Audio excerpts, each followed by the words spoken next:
Welcome to Conversation with Buddy. I'm your host, Buddy Puckett.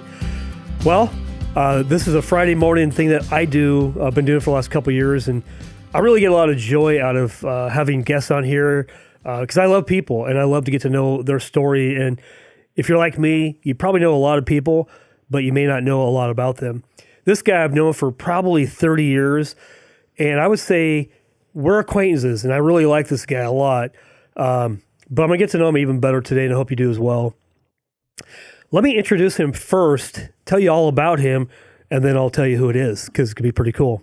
So first of all, he's a guy who lives intentionally and has a lot of energy. I'll just tell you that. And these are the things that he says about himself, so this will be good. He serves on a worship team and leads at least one time per month in the children's ministry at his church at Gateway Foursquare Church in South Salem. I know who Pastor Greg is too, so that's cool. Love him. You've been working full-time from your home for 18 years, although you had to take a job outside the home for 10 months in 2019, went broke, a lack of financial education. We've all been there. And if you haven't, you probably will. On your way. You're on your way. You're on your way. You're raised by a single mom. Your biological dad left when you were around 6 or 7, and you have since reconciled and have developed an awesome relationship, and I can't wait to hear that. For the last 4 years, you've been leading the Generational Wealth Group, which feels like your ministry, even though it's also been your business. Yeah. You have an amazing wife named Rachel, and this is really what's important to me is how you treat your wife. You've been married for 8 years. She helped you get back on track with your relationship with God. You have 6 children. Wow. 2 that you created together, ages 5 and 7, and 4 older children who are 18, 21, 22, and 26. We'll hear more about them and their names and stuff, so that would be cool. You used to struggle with substance abuse, particularly marijuana. Yeah. Specifically, yeah. But you haven't smoked in over 18 years. Yeah. Used to make and produce secular hip-hop music, but felt convicted to stop and began creating music for God instead. Your past was around weed, caused issues with your kids, and which you're definitely going to unpack a little bit. Yeah. You love mentoring people. I can tell. I watch you on social media. One more. You definitely seem to be outgoing, and you can lead on stage and speak in front of thousands.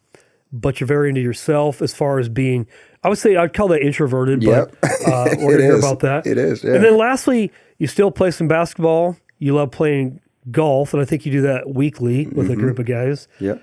Along with pickleball, and you like creating digital tools for your team to help with your system. So, well, without further ado, let me introduce you to Madiba Thompson. Welcome, Madiba. No. The crowd goes wild.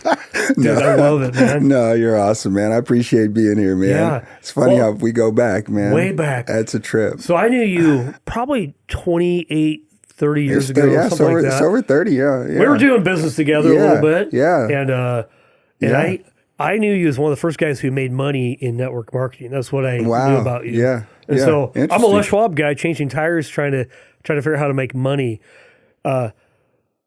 And I think we're all guys that like to chase money a little bit, but I think there's more to it.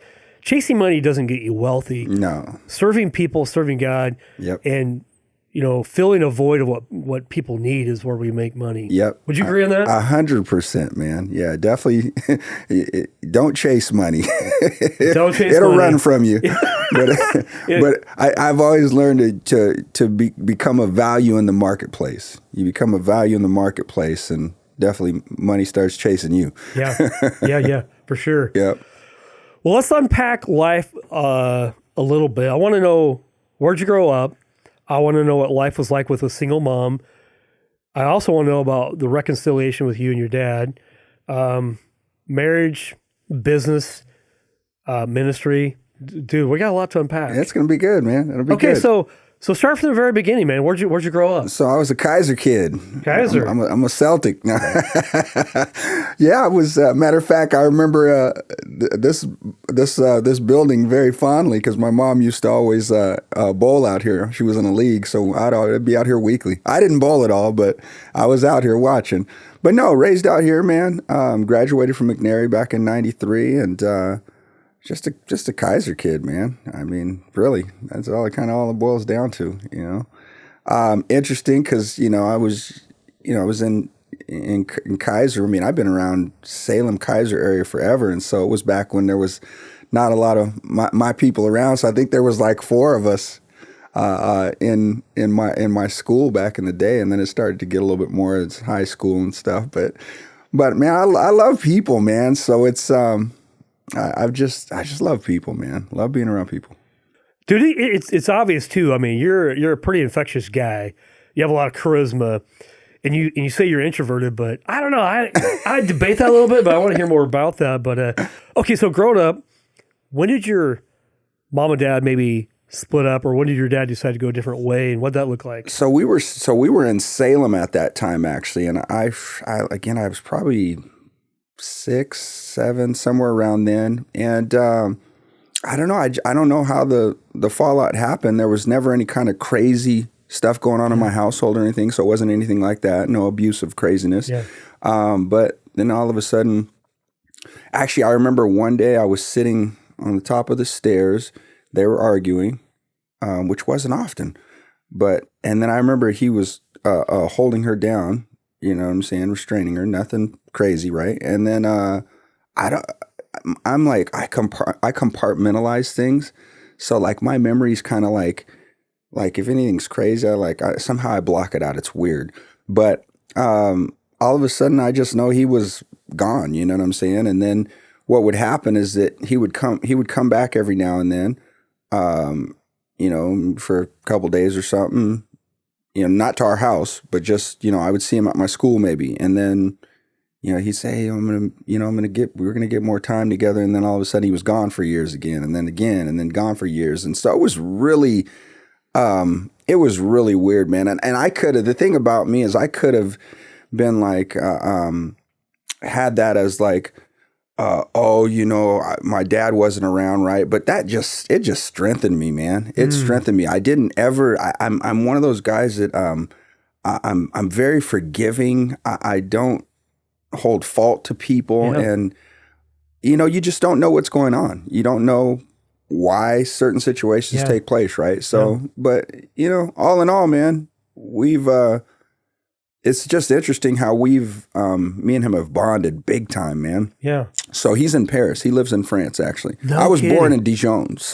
But he was in the Air Force. That's the only reason I was there. Okay. I was there until I was like 3 or 4. Yeah. Then we came here. He was from Willamette. Brought a bunch of my family. They were going to Willamette, but all in all, yeah, he lives there. He's lived there forever, and we talk often. He'll send me things that are uplifting. I'm very much like him from an entrepreneur sense, because he's always been about, you know, trying to make some things happen. But problem is that he missed out on his family because of that. Yeah. You know what I'm saying? He had this vision, he had this dream of just doing some things with basketball, not being a professional, but just having this league that he took to Africa and things of that nature. And it was amazing what he was doing, but it just sucked because he missed out. You know? Yeah. So back up real quick. So how old were you when your dad first left? Well, how old did you say you were? I was probably 7. Okay, so 7 in those formative years. Yeah, yeah. He's gone, but where did God come in your life? So I think he just always was there. So we weren't always at church. That wasn't, my mom didn't really necessarily do that. We'd go, you know, on the special occasions, right? The Christmas, Christmas, Easter. Right.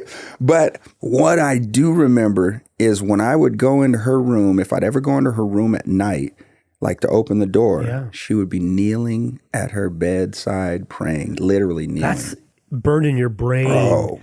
And what a blessing, so man. Huge. Your mom was praying. She was a praying woman. Yes. And so now in life, though, she's just heavy off into to her ministry and the church. Does she live locally? Yeah, she's in Kaiser still. Yeah. Do you guys go to the same church? No. Okay, different churches. Yeah, no problem. Yeah, different churches. Okay. But yeah, so she was so he's always been there. But what happened is that later on in life, this was 2006, around then, when I was at an event with one of my mentors, this lady that was heavy off into Christ, but she was into business, and so a lady named Danny Johnson, matter of fact. Okay. And so I remember she would at a certain session at night, she would go into it was kind of like a revival, right? And man, she had sparked something. And then she had started just kind of prophesizing, just prophetic word over me and just praying over me. And man, I just freaking just melted and just started crying. And she was talking about, how, the situation with my dad. And I mean, she was throwing stuff out. It was like, what the heck's going on, And, but that moment in time was when I really tapped in upstairs. Yeah. You know what I'm saying? Yeah. And that was huge. And that's when I actually literally stopped smoking weed, because I used to be a little weed head, man. Which I know it's legal now, right? But no, totally. I just, so I would say 2006, really big time. That was an awakening for you. Huge. And your relationship at that point in time was hit and miss with your dad. Yeah. Always pretty tight with your mom? Just always cool. My mom, she always worked. Love my mom. She took care of me, you know what I'm saying? But she was a workaholic. She worked for the state of Oregon, executive building, labor relations, and so she was always she was always working. Late nights. And do you have siblings though? Well, unfortunately, my sister, and again, this is the compartmentalized part, but my sister was murdered years ago. This is probably maybe 20 years ago or something like that. I don't remember. Out south, just brutal murder. Oh. Because she was addicted to drugs. Was she older than you? She was 5 years older than me. Okay, yeah. She was murdered. Yep. Man, so you were an adult by then, though. I was. Because how old are you right now, Madiba? I'll be 50 next year. Dude, you look like you're like 30. I mean, this is ridiculous. That's my mom's part, right? Man, I'm not joking. You still look like you're in your late 20s, early 30s. Kids keep you young, man. No. Okay. Interesting. Yeah. So you're going to be 50 when? In May 14th. Yep. Dude, 50. Yeah. That's interesting. 50 for me was an awakening. Like, Yeah. I didn't think I'd live to 50. I don't know about you, but... Wow, yeah. Lord, okay, I guess you got something more for me here. I feel like I'm going to be like 100 and something, man. You're going to, the way you look now... I feel like it, That's pretty cool. And I hope I am, because I got young kids, 5 and 7. And I was like, man, I want to be here. So... Okay, so take me through high school. High school's a rough time. I mean, we're influenced by... That's probably where smoking weed came in. And for me, it didn't happen until actually after. But high school... I was a clown in my younger days, but no, when I got to high school, it was just, I was so sure about myself. I was confident. I love it, man. I played soccer, didn't play like for the school with basketball, but like AAU. But I was just confident. We had, I loved dance.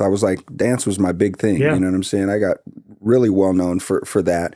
And I remember we had this group called Salem Youth Expressions, SYE. It was against drugs and things like that, and so we would. It was cool because we'd go to different schools and in different parts of the state and just go share that message and have these different dance routines. And so it was. It wasn't a gospel message; it was just anti-drug. Right? Exactly. Okay. Yeah, it wasn't a gospel message; it was anti-drug. Exactly, anti-drug. And it was fun, man.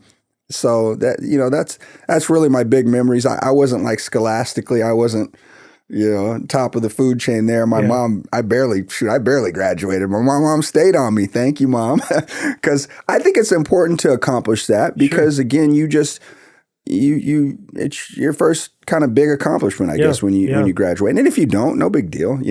Not a big deal at all. Right. Don't let that. Don't let that guide you, right? Just because you didn't accomplish it or did, because I know a lot of people who did, and they're just not doing very well, and they were high. They were on the food chain. Life doesn't give a guarantee, man. It sure doesn't, brother.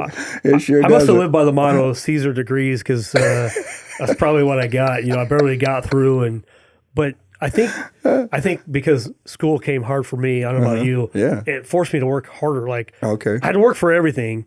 Nothing was given to me, kind of, and I wouldn't change that. And that's probably why, hey, you may not got the greatest grades in the world, but who cares? You're still doing it. Yeah, big time on a cool level. After high school, what'd you do? Did you go to college? Did you just kind of go to the workforce? No, I never wanted to actually go to college, right? And so I was just had this entrepreneur spirit, in me. And that's it's funny. I was I think that's when we initially met, I think I was only 19 or 20. You were young. Yeah, I was I think 19 because and I got introduced to the to the space of actually network marketing, honestly. Right. And honestly, that guy Bill, man, that was huge. You know what I'm saying? Just some of the things I'm learning from him, right? It was so eye-opening, right? I'd rather have 1% of 100 people's efforts versus 100% of my own, right? Man. That's J. Paul Getty, who said that one, right? Right? Yeah. So that was huge for me. I thought I wanted to be like an artist, like music and, and that's actually the direction I was making. Killer music, man. People loved it. And my friends would always be like, man, we got to go take this thing hardcore. And God just wasn't in the plan. God didn't want it, because I made some great music. Yeah. But fortunately, went and did shows but fortunately I chose to never take it to the next level. Right. Yeah.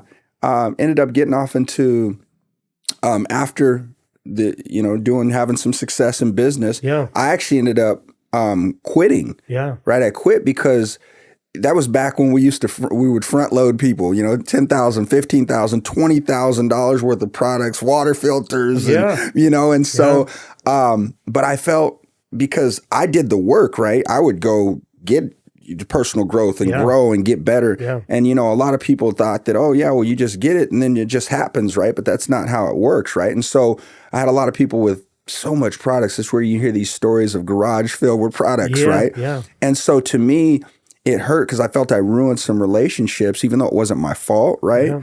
So, and I've, reconciled again with those relationships as well. But I quit, man, and then I got into the car business. And oh, you did? Yeah, car business. What'd you work for? So I started out at a little pot lot that's not here anymore that was on Silverton, but then I ended up big time as far as Hillier's Mid-City Ford. No kidding. So I was there, and then it was there for quite a few years, and then went from there to Skyline Kaiser. Oh, you did? And then did Skyline out south, and so I spent years in the car business. You did? Probably 15 plus years in the car business. Huh. Yeah, I did real well. Quick story. So I'm in the mortgage business now. And let's see, what year was this? Probably around 2000-ish. Were you in the car business at Skyline Ford around 2000? Yeah. So I'm driving up north in my little Honda Accord, and it catches on fire. And it blows up alongside I-5. No joke.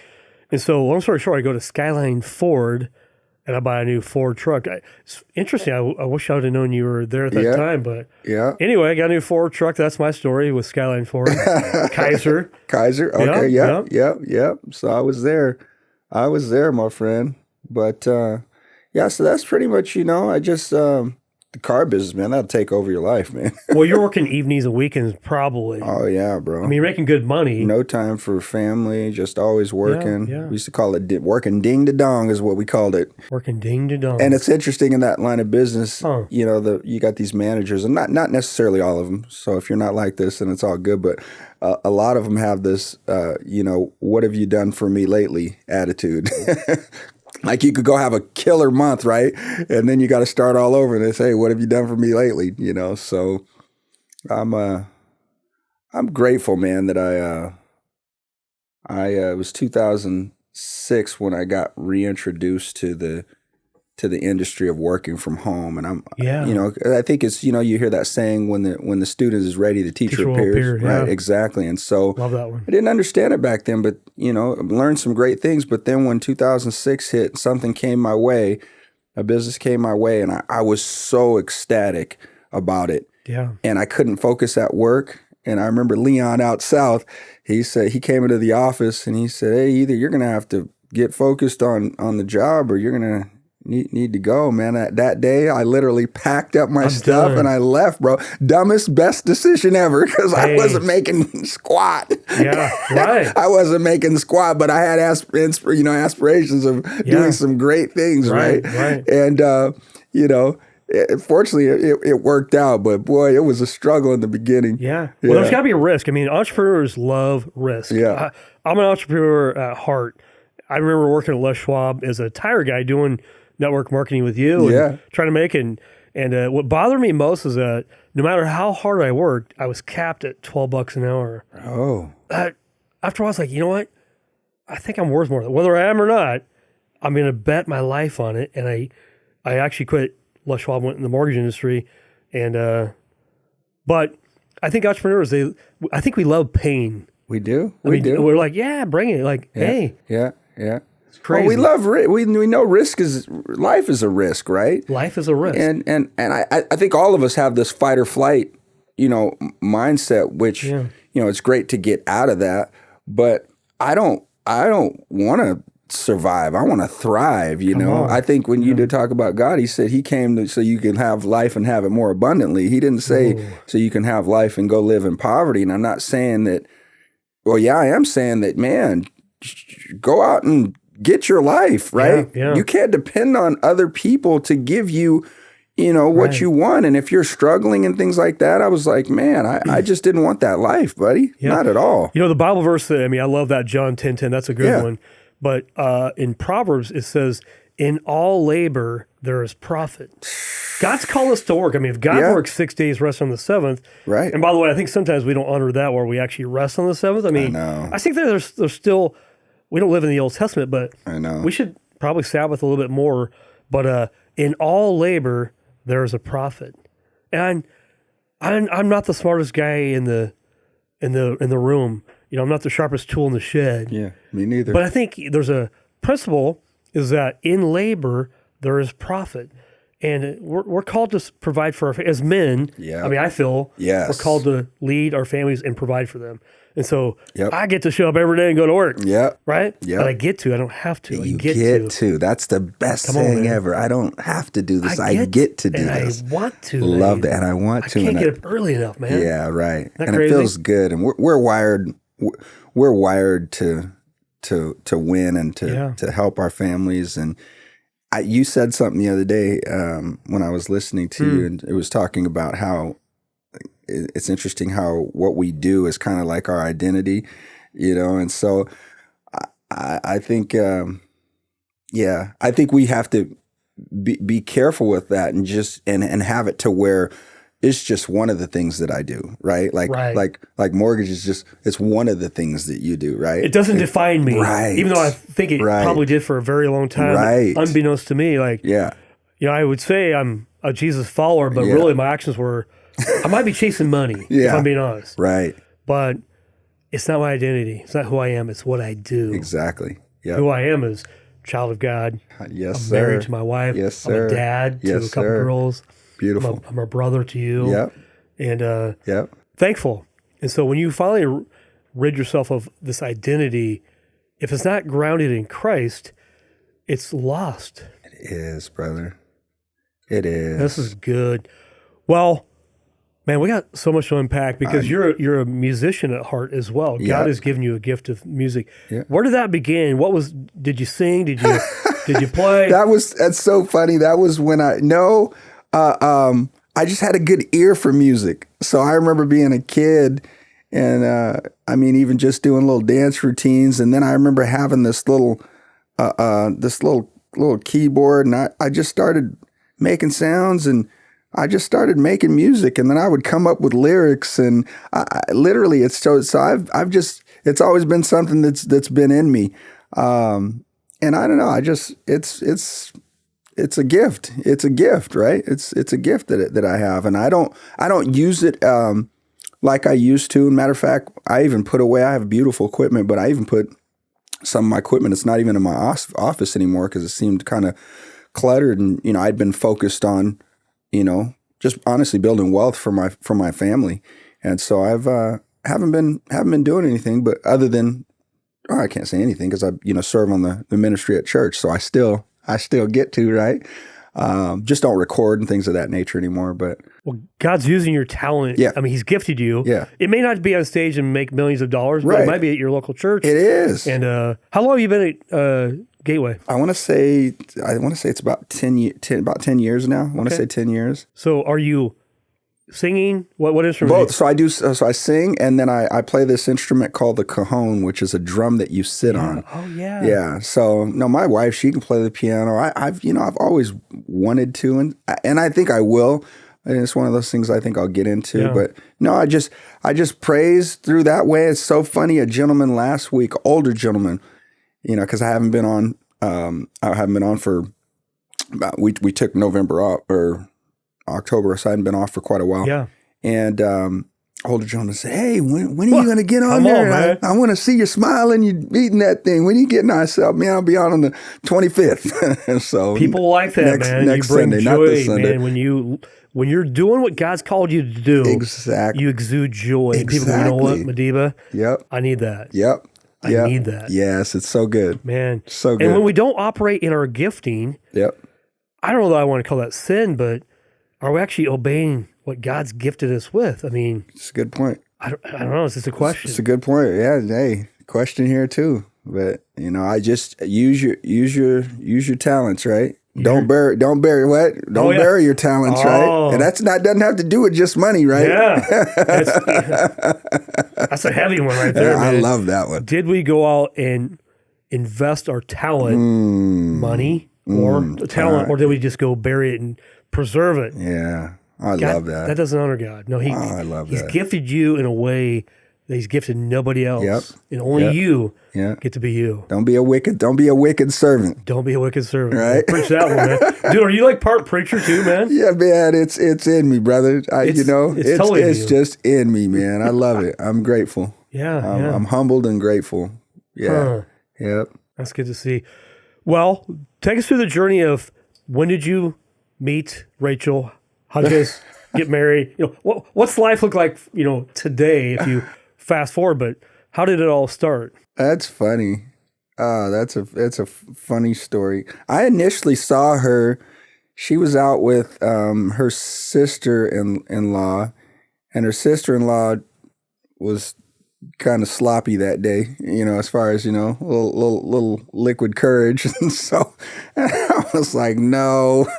So I, kind of just, I guess I dissed her, but not, and I wasn't trying to be rude. She was just, she was inebriated at the time. Right. And her and I didn't chat, at all. But like several months later, we saw each other at a club. And I started dancing with her and didn't let her go. I think she tried to escape a couple times, but I didn't let her go. And then fast forward through that night, at the end of the night, one of their cousins who had the keys left. So her and her other cousin were stuck. And I said, well, you guys, we'll give you a ride. You come to the house, right? And we didn't do anything, right, at all. But I tell you, man, that next day, that night, I mean, we pretty much never left each other after that. It was crazy. I don't know. And I hadn't been with anybody for, 3 years at all. I was kind of distraught over, the relationship from my other children's mom, because that went sideways, which is unfortunate. We weren't married or anything like that. But that went sideways. And then I was just like, I was through. And so I was just focused on me, and that's it. And like I said, hadn't done anything for 3 years. She comes along, and the next day we end up going to see this movie by Kevin Hart, and it's called Think Like a Man, Act Like a Woman, Think Like a Man, something like that. And it was funny. There was this scene that was a scene about getting married, right? And this guy wasn't willing to commit.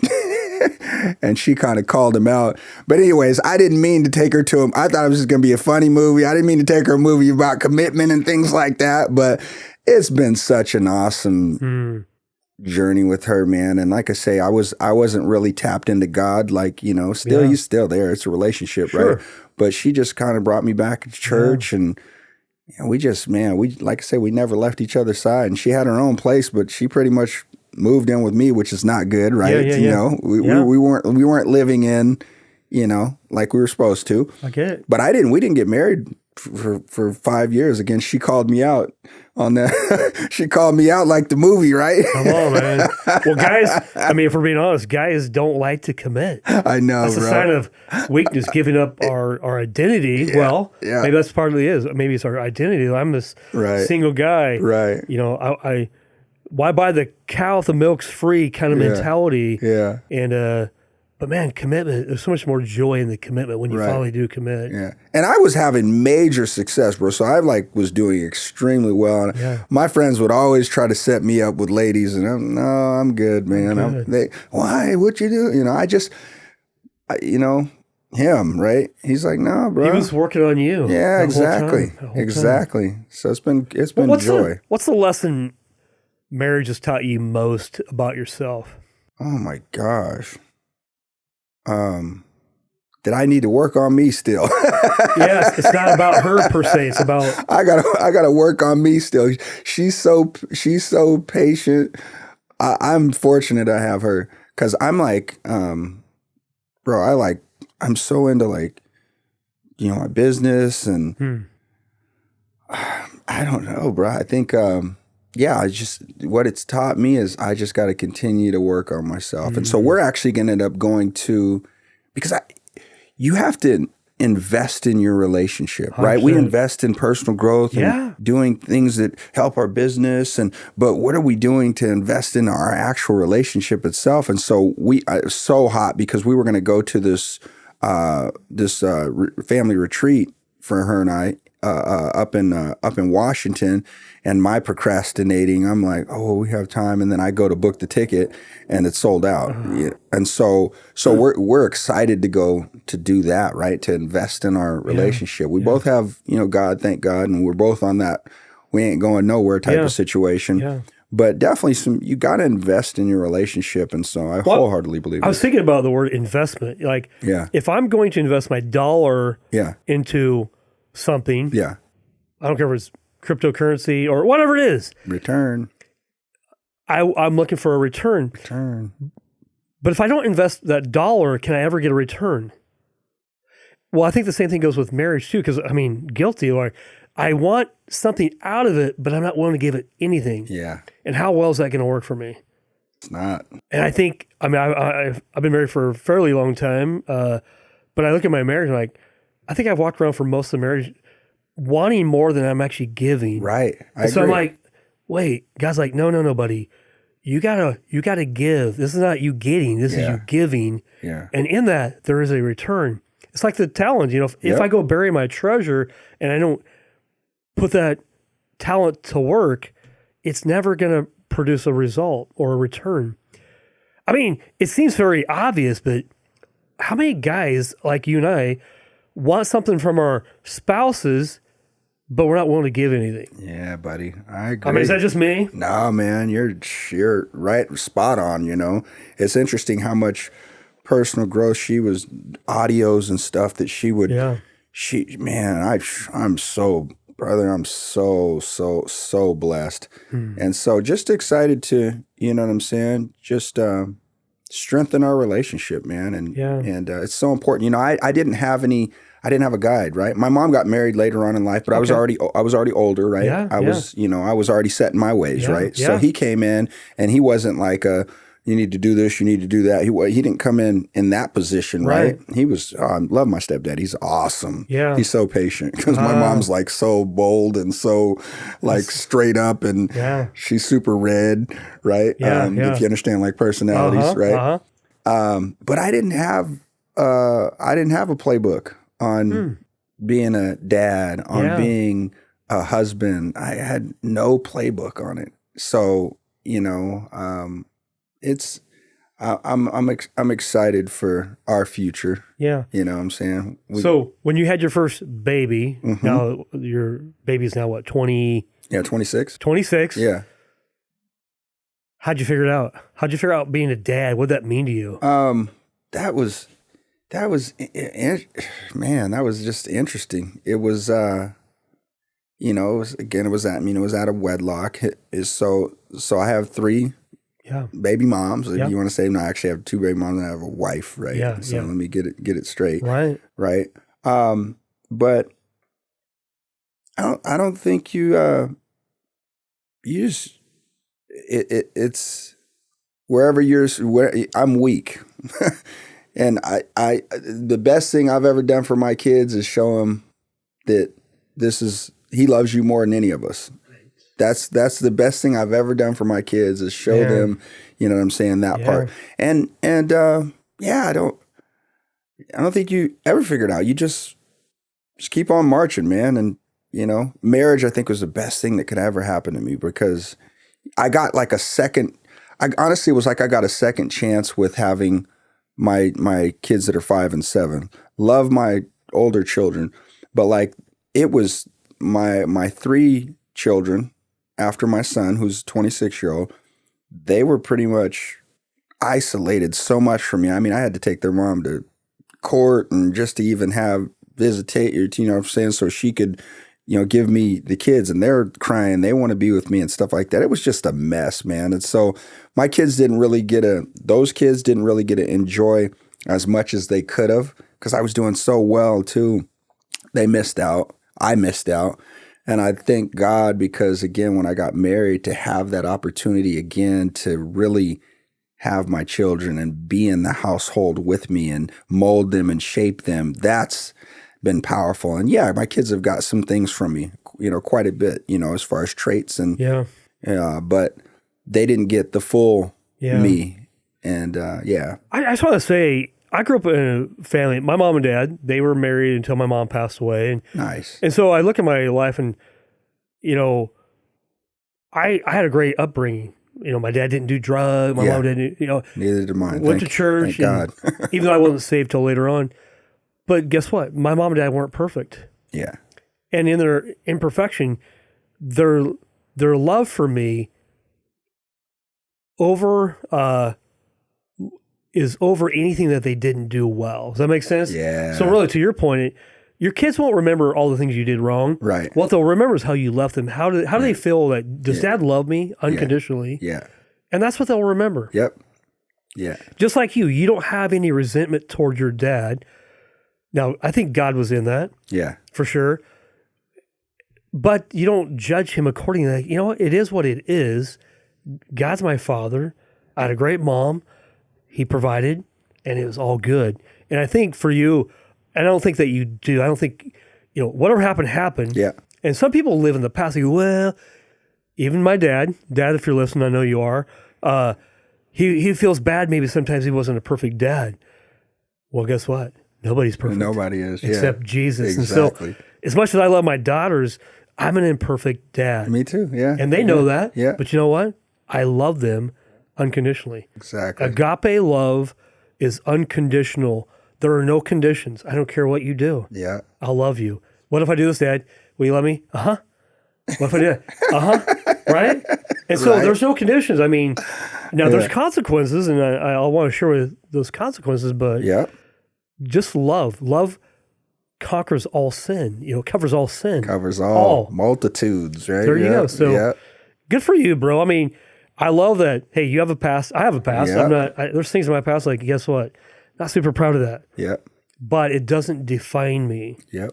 Right? My identity is not in my past. Yeah, exactly. And I think probably a lot of people listening right now would say, well, I've been living in the past. They want this future person or this future whatever, but they're living in the past. So how does somebody get over that? Oh man, the best thing I ever learned in my life is to forgive. Forgive. And some of y'all got to realize that you need to forgive yourself. That part. That's even bigger, man. That part, right? So, a thing I was taught, because again, I had this huge issue with my children's mom, and remember, my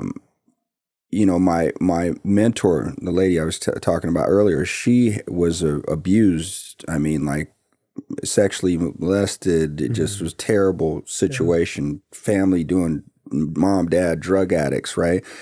And the thing she, taught us about is, forgiveness, because I mean, unforgiveness leads to, go look to see what unforgiveness leads to.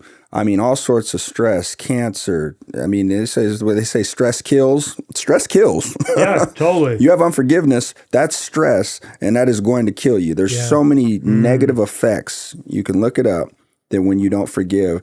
And so she taught us, hey, write down people's name on a paper, right?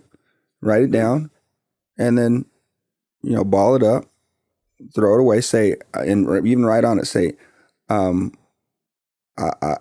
forgive you, I love you, and I release you, right? Man, write that down. Yeah, I forgive you, I love you, and I release you, right? And you don't have to talk to that person to give them that forgiveness, because the thing you don't understand right now is that you might be mad at somebody for something, just crazy mad at somebody, and you're not even living in their brain. They're not even thinking about you. They're not even aware. They're not even at all. And you're just living with that funk, right? So just forgive, love, and release it to God and go. Move on. For real. It's powerful when you do that. But that's key right there. That changed my life. Forgiveness. Okay, so I know you're a golfer. Yeah. Right? You golf with Justin Morris, and you guys golf every week. And you guys just went to Arizona. You guys got a cool crew. We do have a cool crew. Really cool. Yeah. So the movie I talk about a lot because I really love it. It's called 7 Days in Utopia. Oh, Dude, will you just watch it? Yeah, I'm just going to tell you the very last scene just because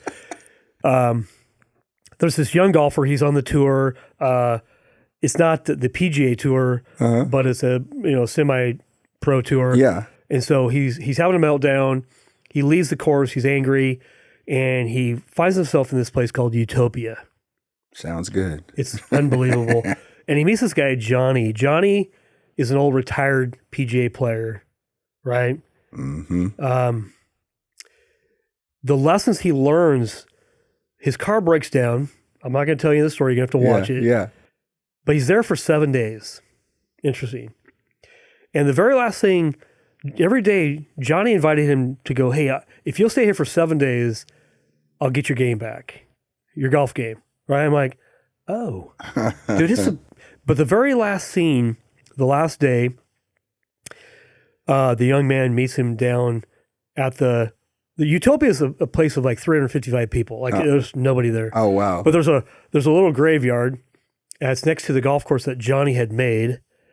And this young man, Luke, shows up at this gravesite. He says, what are you doing? He goes, well, there's going to be a burial today. He goes, well, what? And so Johnny begins to say, hey, what are the lies you've believed in your life? Write them down on this piece of paper and bury them right here. Yeah. Dude, it's that scene. I mean, it's a really cool show. You love golf. I do. Yeah. That good. scene right there is what you're talking about. Yeah. Write down those lies. So good. And throw it away. So Burn good. it. Because forgiveness doesn't solve problems. I'm mad at you, Madiba. It doesn't solve a problem. I can't go in the past. Yeah. And that's the thing about marriage for me. It. Oh, here's a good one. Yeah. Let's say me and my wife have an argument. We've been married for 30-some years, so chances are we've had some arguments before. Congrats. That's awesome. Yeah. The argument or the married? But the point is, what it took me a very long time to learn is, let's say we have an argument yesterday or 10 years ago. Mm-hmm. I can't go back yesterday and solve the problem. The answer to solving yesterday's problem is live with forgiveness today and love. I can't fix what happened yesterday. You know how many times I've tried to fix yesterday? It don't work. It don't work, brother. So I'm taking your advice, man. That's good. True forgiveness and love. That's good, man. That's just really good, dude. And it transfers over, because my wife used to always say, because I was so forgiving towards, again, the kid's mom, and all the stuff I went through. It's crazy, man. And my wife used to always say, how are you so forgiving? Right? Right. But it's cool because that's rubbed off onto her now big time.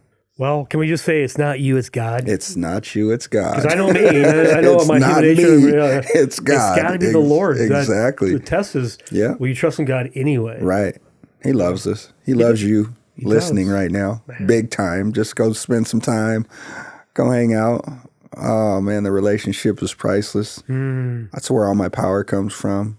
I feel like, honestly, like the weakest superhero, but I'm a superhero because just how awesome he is. It's so powerful, man. It's good. I'm writing this down. I'm writing down your quotes. The weakest superhero. Yeah. Well, the word says when we are weak, we're strong. Exactly. So. Yep. And that's kind of what you're saying. Yeah. And you acknowledge that I'm weak. Yeah. But in him, I am strong. Yes. It's so awesome, bro. Yeah. Hey, let's, I could just unpack this forever, but you want to talk about business? Like, tell me about your business. Like, because I think biblically, money itself is not evil. And a lot of times, like, if you have too much money, it's evil. It's the love of money.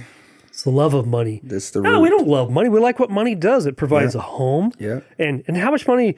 So if you have 999,000, that's okay. Then if you have $1 million, that's bad. Right. I mean, when's the cutoff, right? What's the cutoff here? Because I don't want to make too much. And people have justified like, well, if you make more than 76,000 a year, then you're greedy. I don't know. I'm not saying anything. I'm just saying it's not money. It's the love of money. So talk to us about money, because I think biblically we can talk about money and it's okay. Yeah, it is. No, it is big time. Well, that saying I heard that, I don't need money, or I think it says like that. I don't need money. Oh, okay, well, give me yours. Really? Wow. That's not what I meant. Well, what did you mean? Because that's what you said. I think people got to understand, and there's a lot of lies, and it's just a reality. There's a lot of lies in ministry when it comes to how they portray what money is. And so a lot of people think that you got to be broke, poor, poverty, in order to live, right? What is it? The rich man, you can put the eye between the or in the needle. Yeah, right? yeah. But it's provision. It's provision. It's all from him. Yeah. It's all from him. Do the work, get the results, right? Yeah. The results get you masses amounts of money, then that's what it is. Money only reveals who you truly are. If you're greedy, you'll be greedier. Oh, yeah. If you give, you'll give more. You know what I'm saying? Here's a verse for you. God loves a cheerful giver. Yes. Well, if you don't have anything to give, then how? I mean, you can give time, but do you remember the lady? The Pharisees, they would go out in the streets and give all their riches in front of people to get man's reward. To look, But the lady gave her two last of it. She gave everything. She gave all. She gave all. Who gave more? Yeah, exactly. And so who did God reward more? So I think God knows our heart. Yep. And God loves a cheerful giver. Yep. And so I was at a recent event. Maybe you were there, Life Surge with Ed Milet. I missed it. And then I was just with a buddy, and he said he was going to they had some class last night to where they have the actual classes that started yesterday. But, I missed it. The two guys, the Benham brothers, they were the first two guys that spoke. They're twin brothers. Dude, unpacked it. They talked about, hey, we're not here to share the prosperity gospel because that's a sin. And we're also here not to share the poverty gospel because that's a sin. God is an abundant God. You said it, right? If we chase money, it's fleeting. I get that. Yeah. If we chase God in his, here's the verse of the day, by the way. Yeah. Let me read this to you real quick. Yeah. Philippians 4:19. And my God will supply all your needs according to his riches in glory in Christ Jesus. I love it. Man, according to his riches. Is he? Dude, I mean, it's. Hey, that's significant. Yeah, that's not. I agree. Prosperity gospel, just chasing money and having I get what I want. That's not what God's saying. No, not at all. His economic system is better than our worldly economic system. 100%. I want to look up, and you guys can look this up. This is a scripture that changed my life and how I operate here. It's in Ecclesiastes 11. This is powerful. I want to read the whole thing. It says, ship your grain, and this is in, you guys can, it works in all of them, right? Ship your grain across the sea. After many days, you may receive a return. Invest in 7 ventures, yes, in 8. You do not know what disaster may come upon the land. If clouds are full of water, they pour rain on the earth. Whether a tree falls to the south or to the north, in the place where it falls, there it will lie. Whoever watches the wind will not plant. Whoever looks at the clouds will not reap. As you do not know the path of the wind or how the body is formed in the mother's womb, so you cannot understand the work of God, the maker of all things.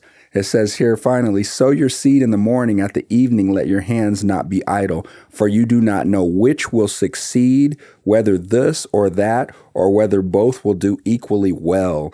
And so in that scripture, I'm just telling you right there in the beginning stages, he's saying, listen, if you're just over there just working on one thing, right?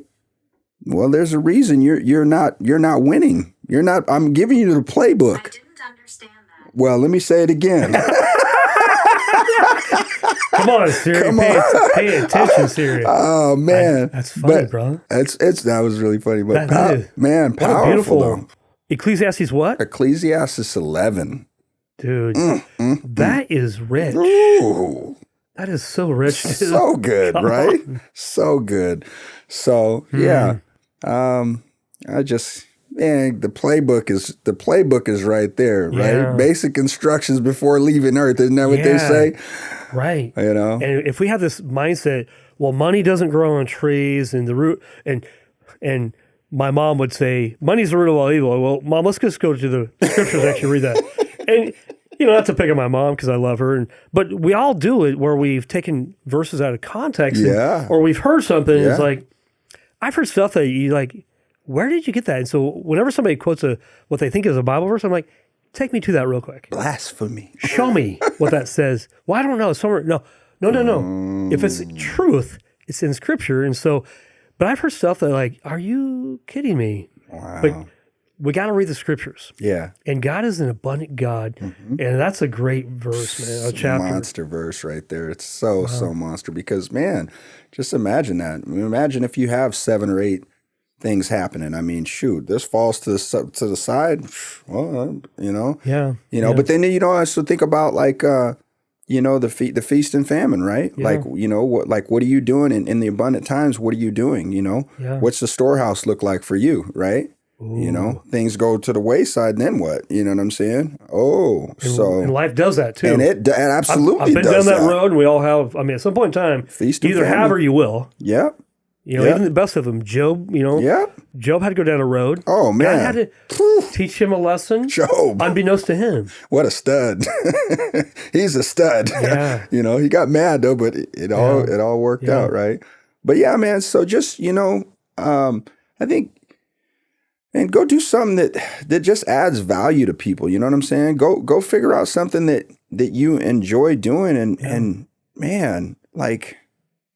There's so much abundance out here, right? And so it's kind of sad when people struggle so hard and they just want to depend on, maybe the job, and not knocking job at all, because but you just want to depend on that or depend on the government, or guys, man, depend on God and go follow some of that word and go to work, because it says plain and simple, a man that doesn't work doesn't eat, right? It's plain and simple, right? But I just think there's so much for us to have out there, and not from a greed standpoint, right? Not from a chasing money, right? It says you can't love money or God, right? You can't love both, right? You know what I'm saying? One or the other, right?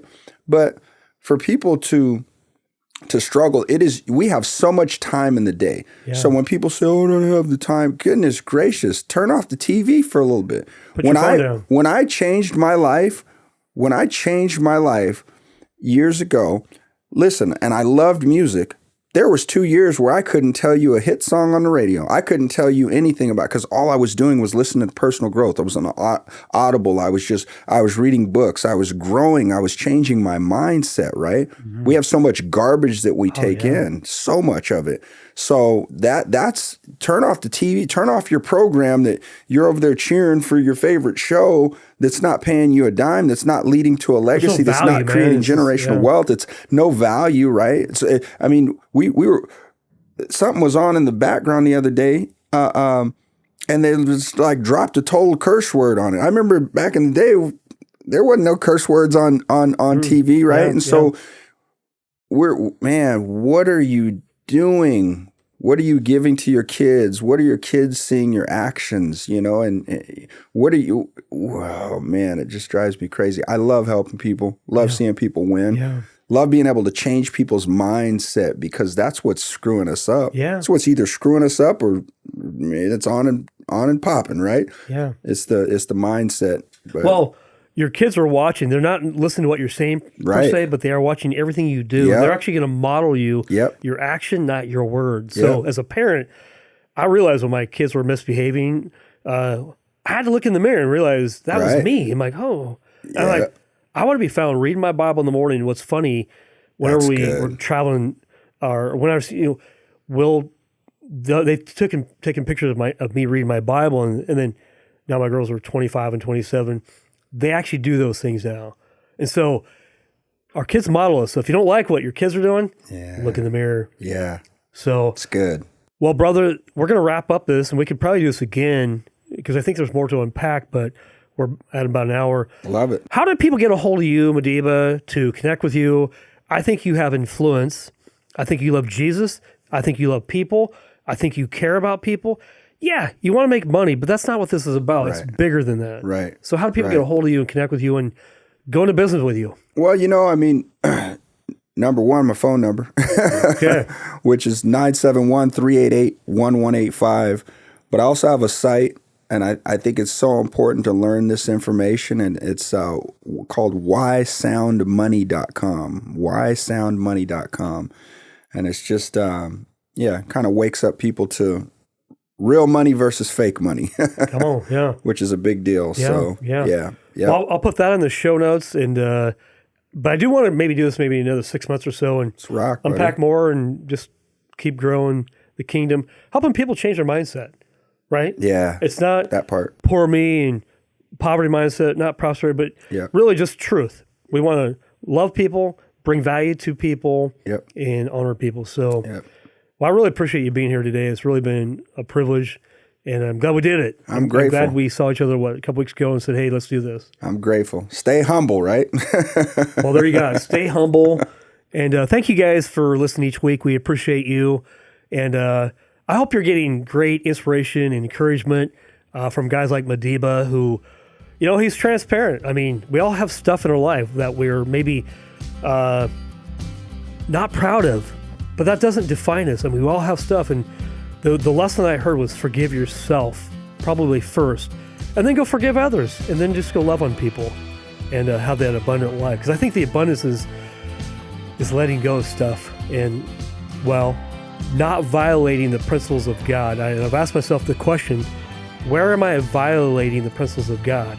And simply when I don't obey truth. So there you have it. Thanks for being here this week, Madiba.